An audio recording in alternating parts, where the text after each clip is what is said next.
America से 16 F-35 लड़ाकू विमान खरीदने की मंजूरी दे दी है। अमेरिका के F-35 को इस वक्त दुनिया का सबसे खतरनाक फाइटर जेट माना जाता है और यूक्रेन जंग के बाद तो इसकी डिमांड तेजी से बढ़ी है। हालांकि अमेरिका ने अब तक इस घातक विमान को यूक्रेन नहीं भेजा है, लेकिन इसके बावजूद दुनिया के कई देश अपनी सैन्य ताकत बढ़ाने के लिए अमेरिका से सौदा करने में जुटे हैं। इसी कड़ी में कनाडा भी अमेरिका से 16 F-35 लड़ाकू विमान खरीदेगा, जो किसी भी मौसम में उड़ान भरने की काबिलियत रखता है और करीब 2000 किलोमीटर प्रति घंटे की रफ्तार इसे और खतरनाक बना देती है। इसी वजह से कनाडा इसके लिए $7 बिलियन यानी भारतीय रुपयों में करीब 58,000 करोड़ रुपए खर्च के लिए तैयार है, क्योंकि ये लड़ाकू विमान स्टेल्थ तकनीक से लैस है, यानी दुश्मन के रडार की पकड़ में नहीं आ सकता।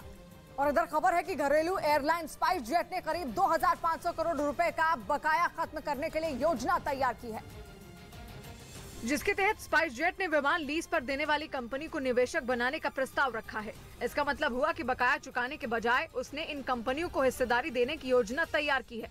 असल में स्पाइस जेट पर विमान लीज पर देने वाली कंपनियों का करीब 2500 करोड़ रुपए बकाया है, जिसकी वजह से उसके 13 बोइंग 737 विमान उड़ान नहीं भर पा रहे हैं। इधर उत्तर प्रदेश के कानपुर से दिल दहलाने वाला वीडियो सामने आया है, जहां अचानक खड़ी कार में आग लगने से हड़कंप मच गया और देखते ही देखते कार धू धू कर जलने लगी। कोई कुछ समझ पाता इससे पहले ही कार को आग ने अपनी चपेट में ले लिया और आग की ऊंची ऊंची लपटों में पलक झपकते ही कार जलकर राख हो गई। बताया जा रहा है कि गोविंद नगर थाना क्षेत्र के दादानगर इंडस्ट्रियल एरिया में कार खड़ी हुई थी, जिसमें अचानक आग लग गई। हालांकि आग किन कारणों से लगी ये पता नहीं चल पाया है।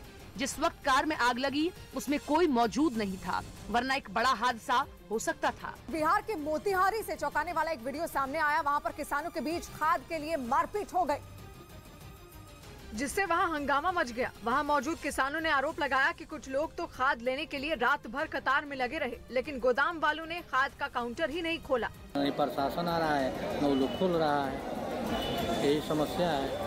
और जैसे ही खाद बंटना शुरू हुई, उसे लेने के लिए दो किसान आपस में उलझ पड़े, जिन्हें वहां मौजूद पुलिस वालों ने बड़ी मुश्किल से शांत कराया।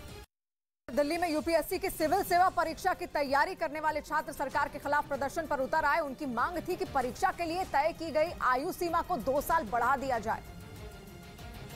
और इसी मांग के साथ वो दिल्ली के ओल्ड राजेंद्र नगर इलाके में धरने पर बैठ गए, जिन्हें वहां से हटाने के लिए पुलिस वालों ने काफी जोर आजमाइश की। प्रदर्शन कर रहे छात्रों ने आरोप लगाया कि कोरोना की वजह से उनके पिछले 2 साल बेकार हो गए। उनकी मांग थी कि जिस तरह राज्य सेवा आयोग और अग्निवीर योजना के तहत सेना में भर्ती में रियायत दी गई, उसी तरह यूपीएससी की सिविल सेवा परीक्षा में भी 2 साल की छूट दी जाए। तो हम लोग एक्स्ट्रा अटेम्प्ट की डिमांड करें, जो गवर्नमेंट बोल चुकी थी। हालांकि हंगामा बढ़ते ही पुलिस ने उन्हें वहां से खदेड़ना शुरू कर दिया, जिसका कुछ देर तक वो सख्ती से सामना करते रहे, लेकिन आखिरकार पुलिस उन्हें वहां से हटाने में कामयाब रही।